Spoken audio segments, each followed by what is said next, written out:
to another episode of the WEF Nexus Podcast. My name is Chisa, and I'm here with my lovely co-host, Rewa. We are joined also by Professor Tafadzwa Mabhaudhi. Something interesting is happening right now, and I'll hand it over to Rewa to tell us what you can expect today.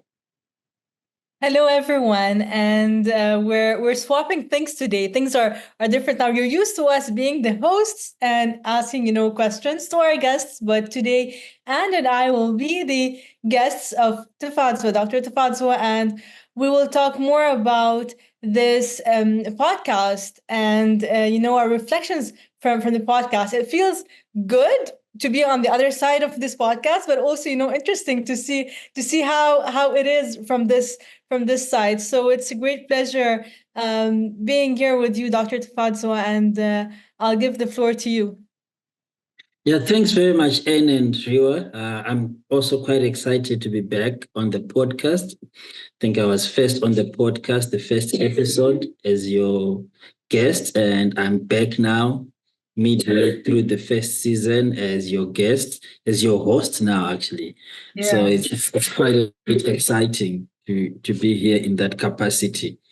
So I think today we want to flip the podcast a bit and really reflect on the journey so far, finding out from the two of you what your experience has been so far, what you've learned, what you've enjoyed, and what you look forward to in the next upcoming episodes. So I'll just give a bit of reflection from my side, and then we can kickstart the show. So when this idea came up, I've been working on the WEF Nexus for quite some time and engaging with a lot of early career researchers, upcoming people, and they always had questions about the Nexus. We host a lot of online schools and in-person summer schools, but those are always very short and very focused because you've got a curricula, you've got learning outcomes that you want to achieve. And in most instances, you design it away from the participants. So they only get to attend. Yes, we get feedback at the end to improve on the next show, but still the next show, the participants then would not have contributed to it. So I thought, let's have something that is responding to our user base needs in almost real time, where the agenda is informed by them and is more for them. But at the same time, I thought let's also flip it a bit so that it's not something that you've got the top guys dominating, hosting, guiding the conversations.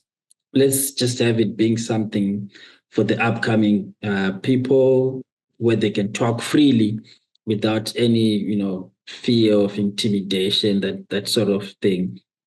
And then you came through to be the hosts. So my first question to you, the two of you, is how did you end up being the co-host of this show? So, okay, I'll start. So, yeah, thank you so much for that reflection. It's quite beautiful hearing it from your side and also, again, painting the picture for the guests of how and why we are here. So I think I'm a science communicator, and I know you from the University of KwaZulu-Natal, where I'm a student. And I was like, I think I reached out to you as well. And I was like, Prof, you and your team and all of these amazing things that you're doing, it's really important. And I think, something more needs to be done about it. And you're like, oh, yeah, no. And actually, we are thinking of launching a podcast. And I think you'd be a great fit for this. So I think it was right time, right place. Also just putting my hand up in a moment of,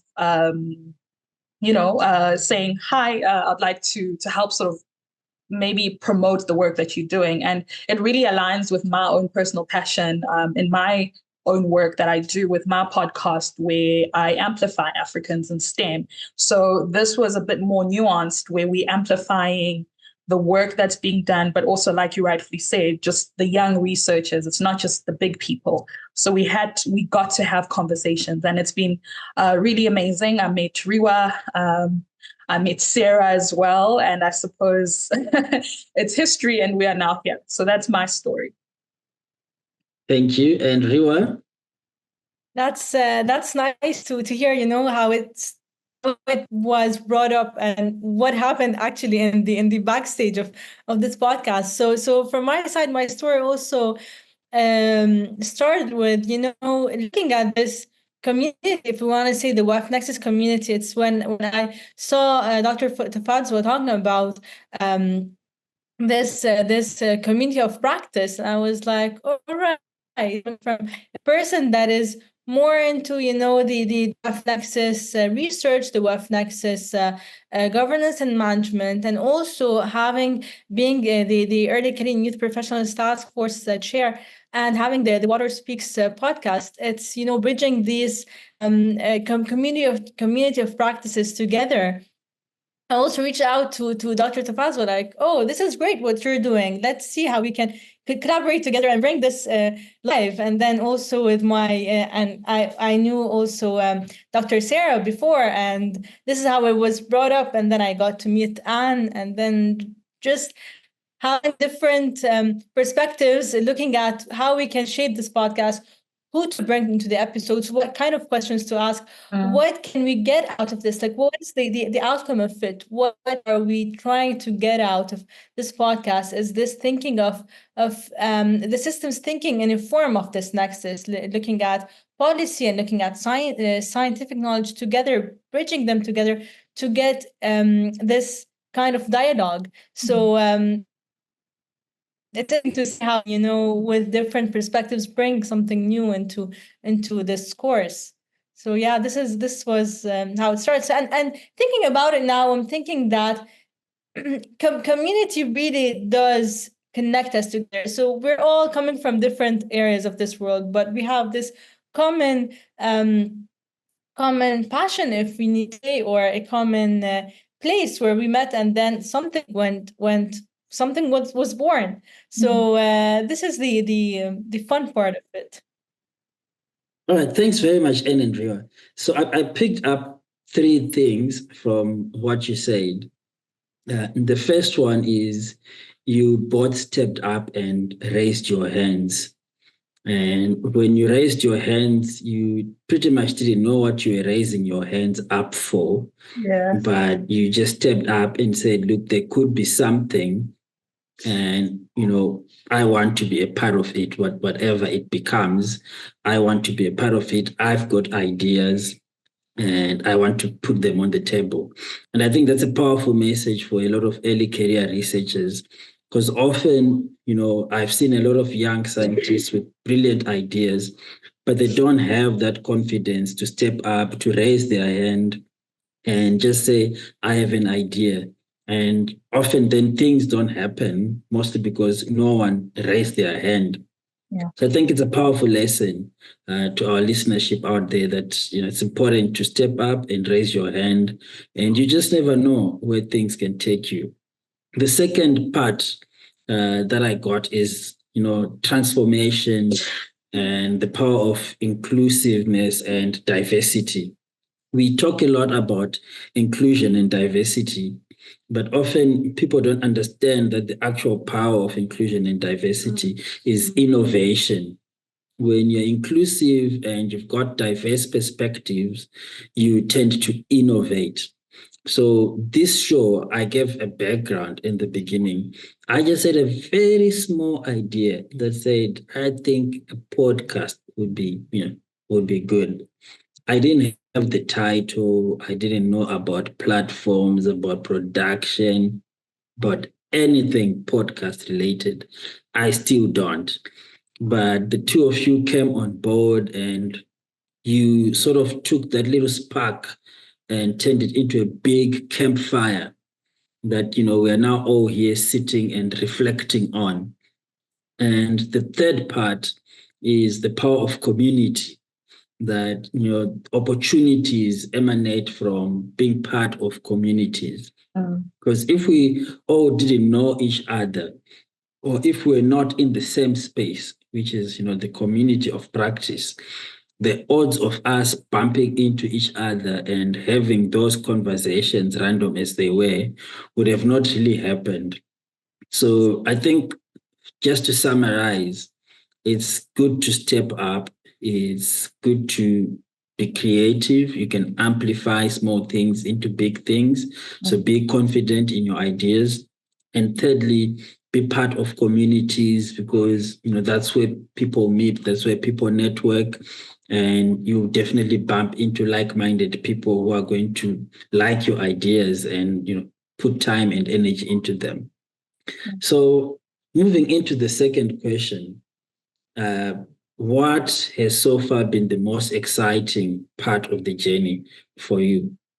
Okay. I think for me, it's been, like you rightfully said, the community aspect, and also meeting so many people who I would have never in my wildest dreams have met, who are some of our guests, and realizing that so many people are doing so many interesting and really innovative things.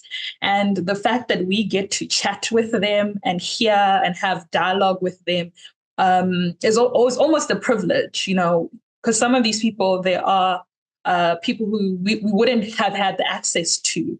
And also just the idea that I think learning outside of our own focused thinking, because you think you know something in one particular way, but having different perspectives with our guests and them putting in really wonderful insights has just been amazing. And also just chatting to young people who are young early career researchers who are as excited about the work that they do, and also being inspired by them and seeing like, hey, they're young people like myself who are absolutely brilliant, and we get to showcase them. I think those have been some of the really amazing things that have come out. And not to be cliche, I think meeting and working with Rewa has been amazing.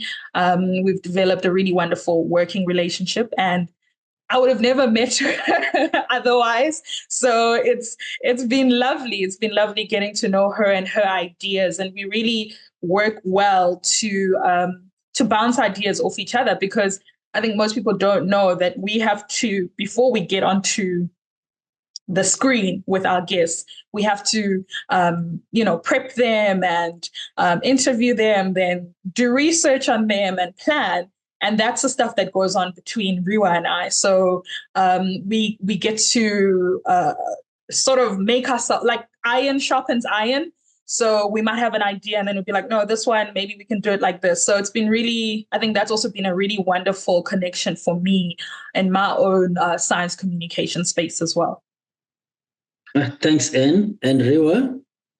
Thank you. Yeah, great pleasure working with you too, and of course, there's a lot of learning that I would learn from you. It has been incredible, and as you were saying that there's a lot of things that would happen before we start recording the podcast, and this is where most of the fun part would start cooking.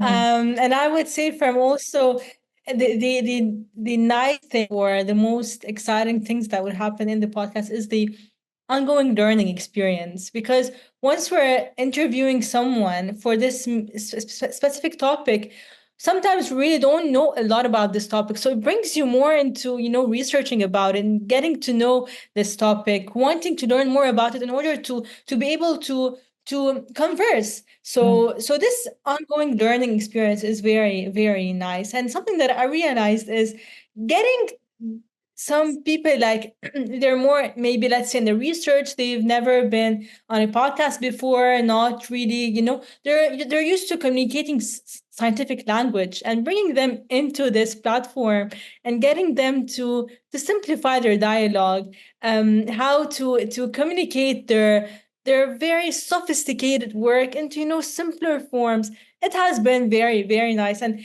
interesting to see how topics that are, you feel like, oh my god, how, what's this, what does the WEF Nexus mean, this WEF Nexus, we talk about the WEF Nexus, but what does it really mean? If we're not talking about it from a scientific perspective, but we're also bringing it into the policy, the governance, the day-to-day lives as well. So yeah, bringing this the people together and getting them to speak lightly about it, you just feel like there's more learning in this. Yeah, so I would say the highlight of it would be the ongoing learning experience, the fun part that comes also with getting to know these people, because once we're on call, sometimes it'll be the first time for us just talking to each other, but you can break the ice in a way you get to know them more, and then go into this podcast and talk more about their project, and then you see their passion in this work, where it brings you like, all right, please talk more. I can see passion in this. I'm sure that more people would want to learn more about this. So it's also like a platform for welcoming more people into this space. So yeah. No, thanks very much, Anne and Rewa. So to avoid being biased, I have to ask as well, what has been, the most challenging part of doing this podcast? Yeah, I think that's a great and important question. And I think it's important to speak about the challenges, because it's not all rosy. And, Rewa already started touching on it. I think it's the idea of getting people to speak about their projects in a less sophisticated way. That has been the challenge. I think initially in the beginning, it was a bit difficult for us to make people to really understand what that means. I think also being polite came in, but we also had to have a moment where separately we were like, listen, actually, we need to tell people how to actually do this in the beginning. So it was a moment where we also had to be like, at the end of the day, there is a user or a listener who needs to understand what they're saying. So that's been one of the biggest challenges. Coordinating time zones has been interesting. Oh, definitely. I think this is very, very much something we need to talk about. Please go ahead. Yeah, coordinating time zones has been, wow, that's been very, very interesting. I mean, I'm based in South Africa. She's based in Lebanon or Netherlands. I don't know where we are in the world at some time. So, and then we have multiple guests. So trying to shuffle everyone in. People are busy traveling and whatnot. So that's been one of the biggest challenges. But yeah, we somehow get it together, and we somehow get on screen. Yeah. Interesting. Yeah. And Rewa?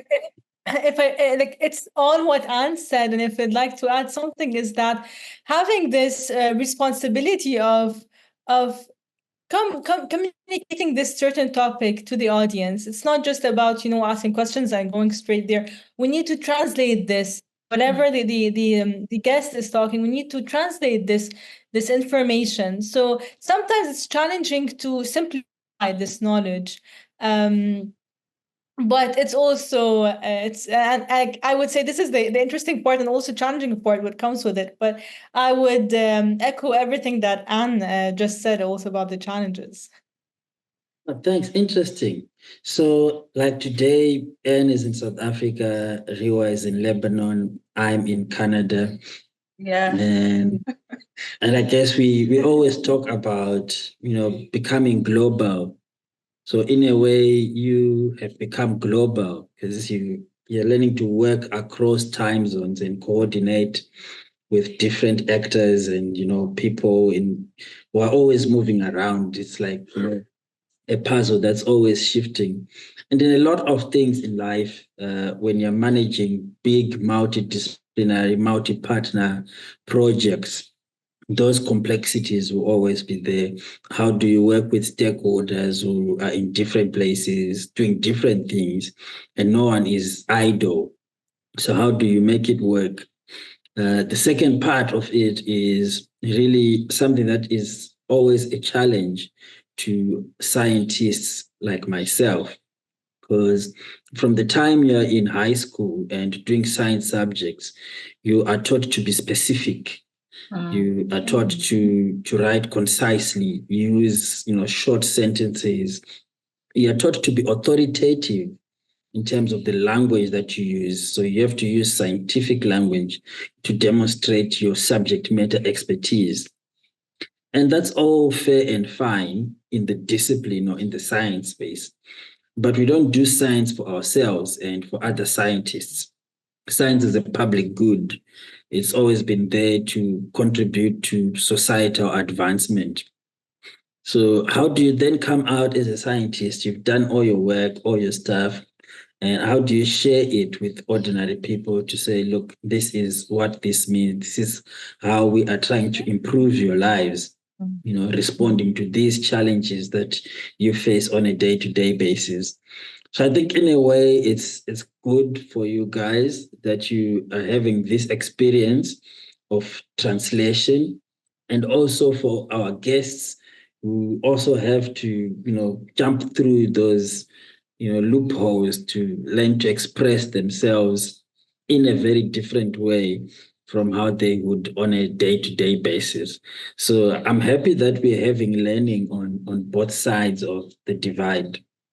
So moving on, we sort of midway through our initial planned run for the podcast, the pilot season, if I should say so.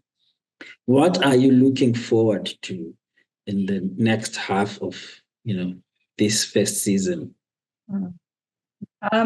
Great question. I'm really excited because I think we are now in the sweet spot. I think initially we were sort of on training wheels with sort of figuring out how we're going to do this, how we want it to look like, etc. I'm really excited in this first half because we know what we're doing. We know what we want it to look like. And I think that because like in the beginning, we all weren't sure what this is going to form to, like, what is it, but now we know the structure. I'm excited for that. I'm excited for being more comfortable in the driving seat of these types of conversations. And I'm also really looking forward to more guests and maybe even possible collaborations, because I think now that we've built up sort of a resume or an archive, we can do some collaborations and we can maybe even bring in other people, who can be like, this is what we're doing.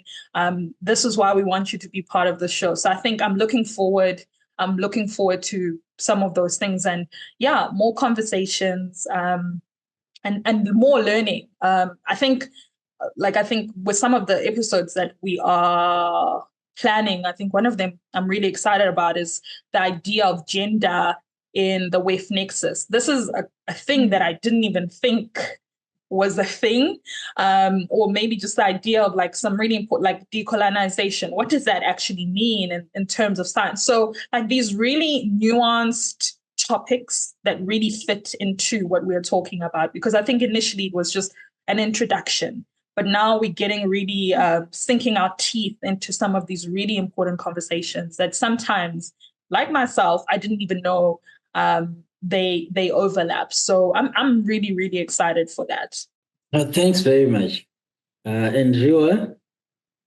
Yeah. I would also say that I'm really looking forward to engaging more with more guests with us, audiences, and looking at how every episode would actually bring us to shape a different episode, because one learning from one episode would shape us to for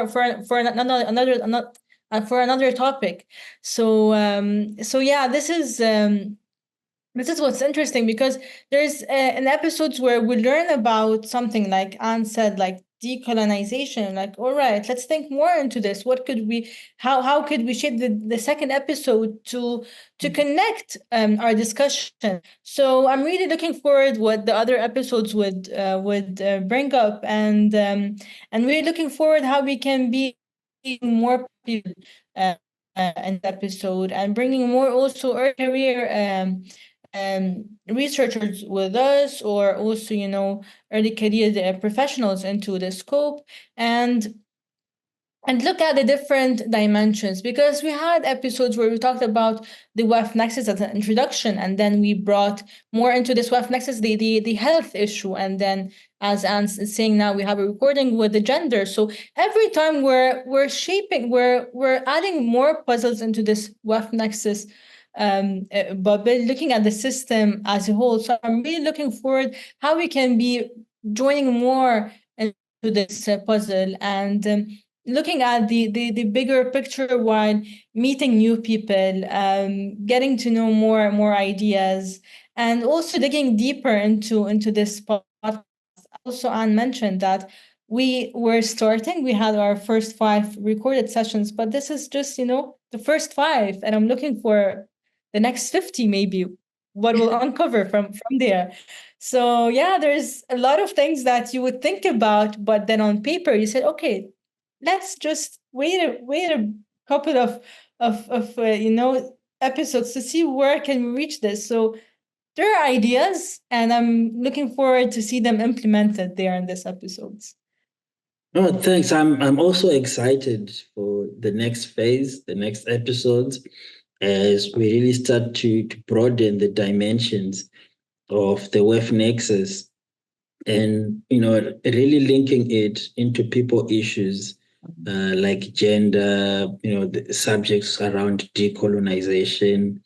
How do we address those challenges and come up with more equitable research networks and partnerships? So it's going to be exciting to hear those episodes when they do drop. My last question, and I promise this is the last one, and I must ask. This.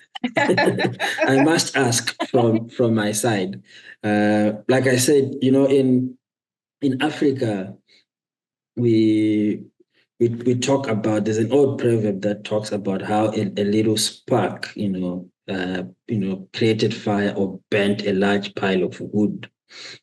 And I remember a colleague, he's much older than me, telling me that back in the days when they were growing up, you would have to go across to your neighbor to ask for fire. And they'd give you a little piece of wood, then you come and you use it to light your own fire, because no one had matchsticks lying around and stuff like that.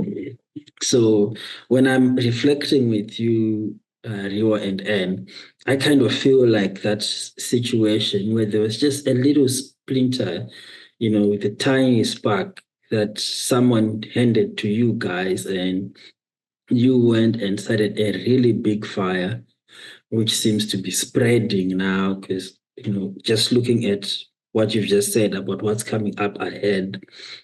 So have you at any point, especially in the beginning, felt like maybe someone threw you in the deep end of things? Was that someone you? And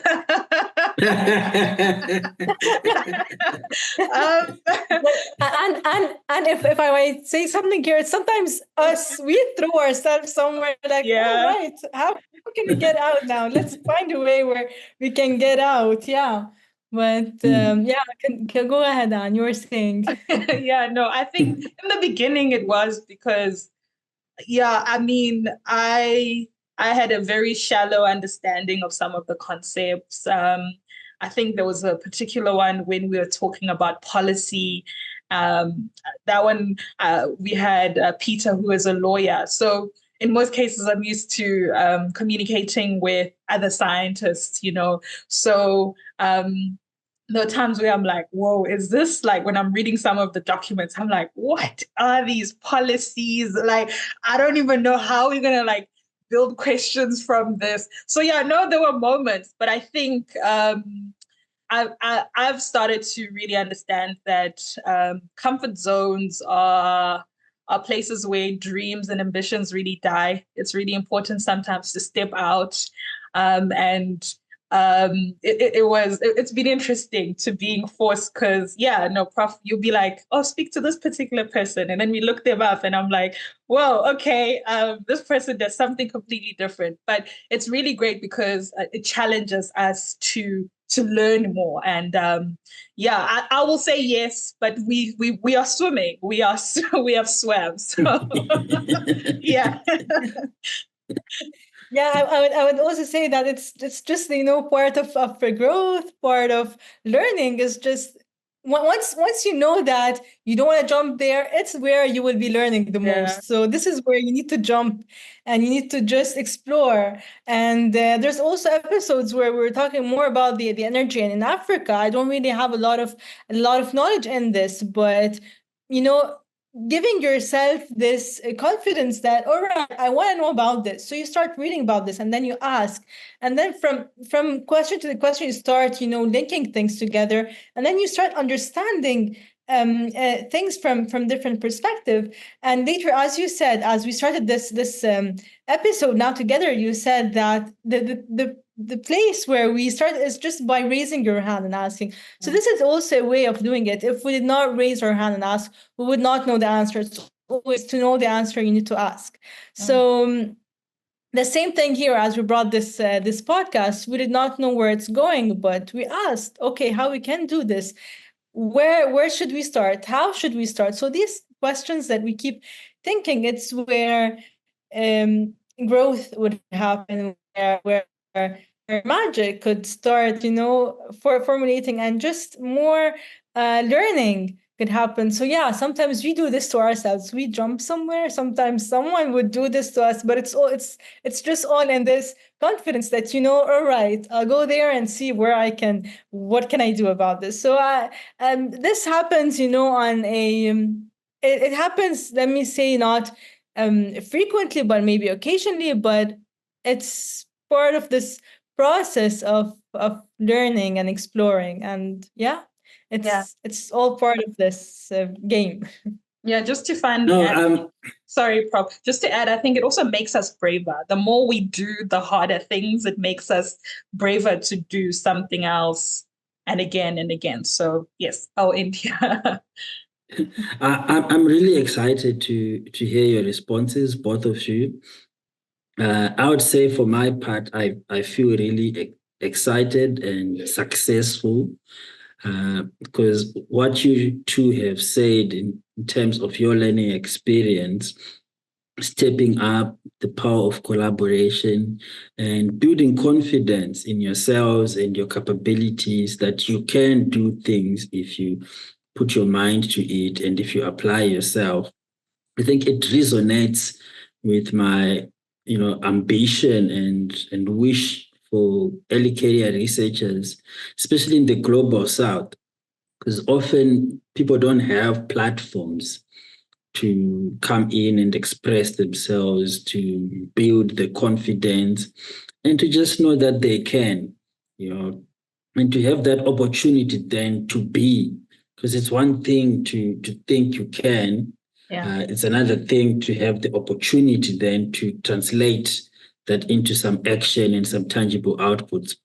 And I'm really excited that, whilst we set out for the podcast to do these things for other people, it has actually done it for yourselves as the co-hosts on the show, which I think makes you the best co-hosts in town because you are pushing an agenda that you are benefiting from. So you've got your own testimonies in terms of how the journey is helping.